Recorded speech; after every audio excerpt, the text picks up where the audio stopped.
So, hello there. So, today we're going to talk about positive attitude. Now, that's a big one for me. I think everyone could agree to have a positive attitude is important, not only in your personal life, but also in the workplace. However, for some people, they might think that it's about putting a smile and that's going to be enough to say that I'm being positive or having even positive thoughts. So, it's not. So it's more than that. Study has shown that having a positive outlook on life improves your mental and physical well-being. So that's the way that you need to be, is thinking not only for your personal level in business, but also what it can do to your physical as well and mental. It's amazing the power of positive attitude. So at work, it has a direct impact on your job satisfaction and performance. So I'm going to start with 11 points that I want to make. So the first one is surrounding yourself with positive people. And that, to me, it has a huge impact. You know, the one guy or a person that you know that has a negative outlook, and you feel like it brings you down, and then it sucks your energy actually at the end of the day. So surround yourself as much as you can with positive people. I can understand sometimes in your family you can't avoid it, but at least in your workplace, make sure you put the effort at surrounding yourself with the people that are positive, and you'll notice that those people are actually probably the most successful one in your business. The second point is fill your mind with positive input. So give you an example. You're listening to certain types of music that affects your mood. Well, avoid those. Try to keep, if you're listening to music, make sure if it's at work, because some offices allows you to listen to some music, have that positive output. I think that it's super important, even in the workplace that we were in. I always made sure that we had appropriate music that would give a lift, not just to the staff, but also to the guests that would come in. They had that feeling, and I think that's very important. The music that you listen to. I would also suggest to listening to some motivational audiobooks or video books as well. You'll find yourself also finding new skills by doing so, and try to improve your overall look of life. That's so critical. I was reading a book recently about being grateful, and I got to tell you, it really changed my perspective. Even that my wife noticed my behavior when I was driving. I wasn't as aggressive or impatient. I actually, all of a sudden, I became courteous towards people that were cutting me off. But it doesn't come overnight. You got to practice. That's just the way it is. So the other thing that I would tell you is to control your language. Now that I know for some people it's hard because it's like an automatic.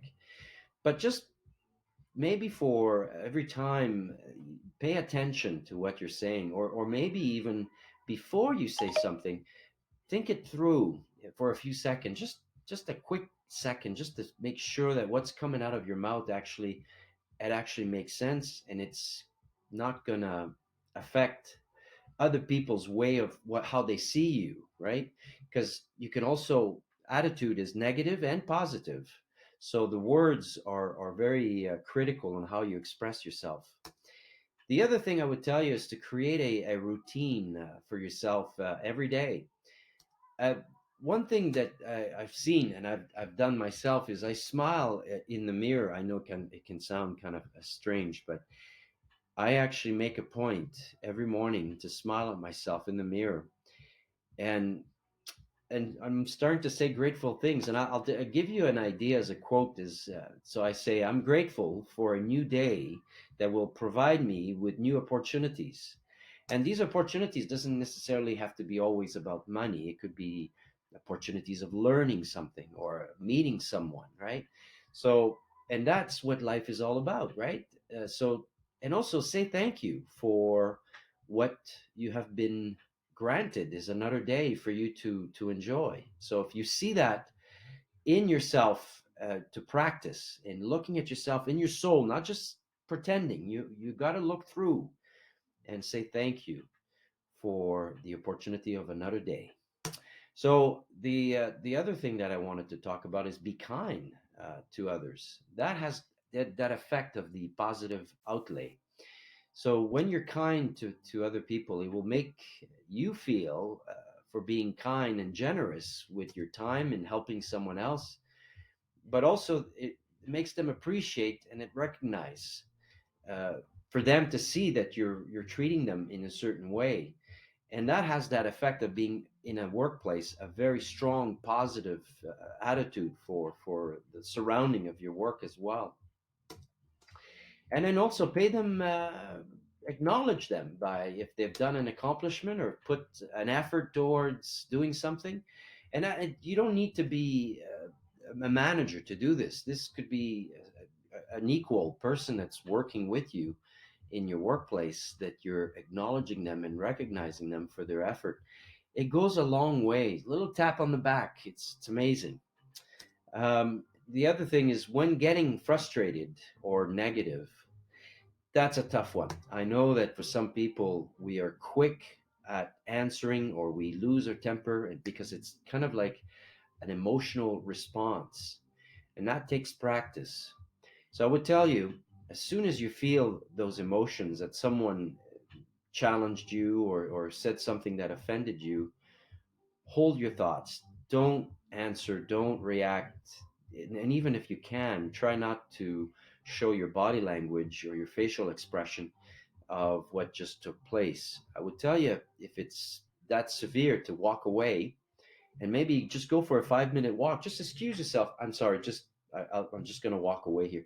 That person also is going to acknowledge that something took place, that perhaps they offended you. So when you're going to come back after, by the way, when you're going for that 5 minute walk, take some deep breaths and just calm yourself and have positive, if you can. I know it's going to be hard, but reflect on what was just said and think before you're going to say something. Is it worth the impact that could escalate the conversation to another level? Is it better to maybe in a very calm way express your concerns or the way that it made you feel to the other person in a very calm and polite way? You'll see that you'll have a lot more, and that could be in a relationship, by the way. It goes both ways, not just at work. Words really can destroy a relationship, guys. Be careful with what you say to others. Be kind. That's so important, in my opinion. So after you've done that 5 minute, then come back to that person and just like we talked about, just say what you have to say, but reflect of the impact of what you're about to tell that person because it could have a long term effect. The other thing is take responsibility for your action. Well, that's a big one because a lot of people have egos. I'm going to say that I'm one of those. I probably had when I was younger a bit of an ego, and yeah, it's no good. It creates jealousy and it creates disarray in the workplace, and it doesn't help to have egos. So what happens when you take ownership of your actions is you can admit that you were wrong and apologize and learn from it. I mean, no one expects you to not make any mistakes. That's part of growing up. It's part of being in a business. You're gonna make mistakes, and hopefully you'll learn from it. And share that. And you know what? The people around you will respect you a lot more for being in that way. The other thing is set your goals at work and also for your personal life. Now, that is for some people very difficult to do because they don't know, because they've never done goals perhaps in their life. I mean, I'm not talking financial goals only. I mean, that's important as well. And also seeing yourself achieving those goals every day. I know that some people may not believe in this, but it's proven that if you see your goals, so one advice I would tell you is to create a wishing board that you could put in an area that you can see every day, and just look at them and read them. It'll come into your subconscious and start triggering. And I got to tell you, it works. For some people, it's been incredible.